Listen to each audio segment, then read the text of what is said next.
From a humble farmer in Missouri to the most powerful man in the world, Harry S. Truman's life is a true American story. He wasn't born into wealth or privilege.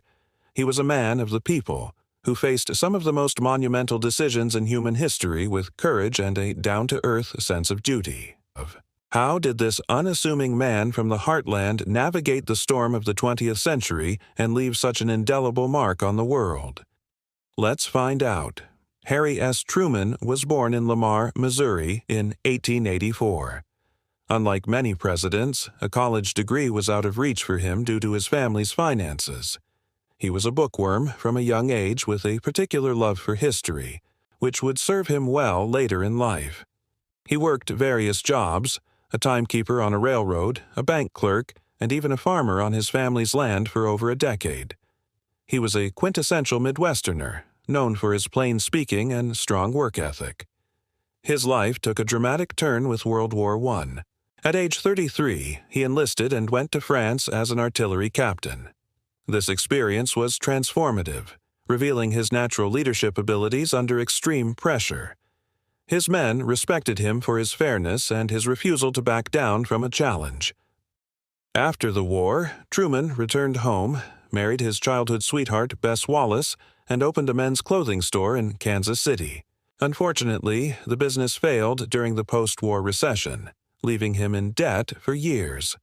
But this failure didn't break him. Instead, it pushed him into politics, with the help of the local Pendergast political machine.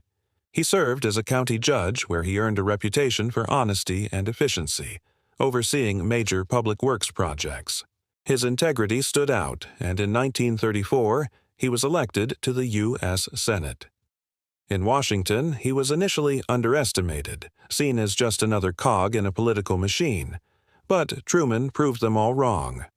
During World War II, he gained national recognition by heading the Truman Committee, a special committee investigating waste and corruption in wartime production. His diligent work saved the country billions of dollars and, more importantly, countless lives by ensuring our troops had the best possible equipment. His newfound fame led to Franklin D. Roosevelt choosing him as his vice president for his fourth term in 1944.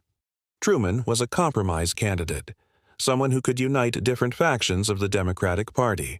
He reluctantly accepted, having no idea what was about to happen. On April 12, 1945, just 82 days into his vice presidency, Franklin D. Roosevelt died. Harry Truman was suddenly the 33rd President of the United States. He famously told reporters, "I felt like the moon, the stars, and all the planets had fallen on me." The war in Europe was nearing its end, but the war in the Pacific raged on. Truman was immediately faced with a decision of unimaginable weight. He learned for the first time about the Manhattan Project, the secret development of the atomic bomb. Faced with projections of catastrophic casualties on both sides in a potential invasion of Japan, Truman made the agonizing decision to use the new weapon. Bombs were dropped on Hiroshima and Nagasaki, leading to Japan's surrender and the end of World War II. This decision remains one of the most debated in history, but Truman always maintained it was necessary to save lives by ending the war quickly. Truman's presidency didn't get any easier after the war. The world was changing rapidly. The Soviet Union, once an ally, became a rival, and the Cold War began. Truman responded with a firm policy of containment. He enacted the Truman Doctrine, pledging U.S. support to free nations resisting communism, starting with Greece and Turkey. Then came the Marshall Plan, a massive aid program to rebuild war-torn Western Europe, which not only helped our allies recover but also prevented the spread of communism by stabilizing their economies. At home, he faced tough challenges, too. He pushed for civil rights, desegregating the armed forces by executive order in 1948, a bold and controversial move at the time.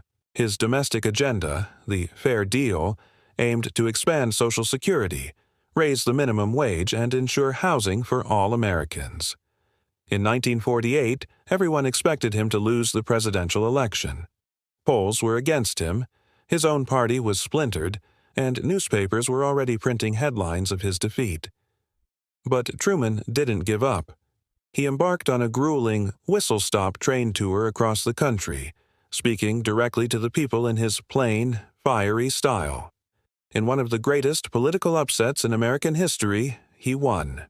His second term saw the creation of NATO and the outbreak of the Korean War, another difficult test of his leadership. Harry Truman left office in 1953 and returned to a quiet life in Independence, Missouri, without the fanfare and riches that often follow modern presidents. He lived modestly, wrote his memoirs, and helped establish his presidential library. He was a president who came from the people, never forgot where he came from, and took responsibility for his actions. A sign on his desk in the Oval Office famously read, "The buck stops here." It was more than a motto, it was his code. Harry S. Truman showed the world that an ordinary man, armed with integrity, a love of history, and immense courage, could rise to meet extraordinary challenges. Thanks for watching. If you found this story as inspiring as I do, please hit that like button and subscribe for more deep dives into history's most fascinating figures. See you next time.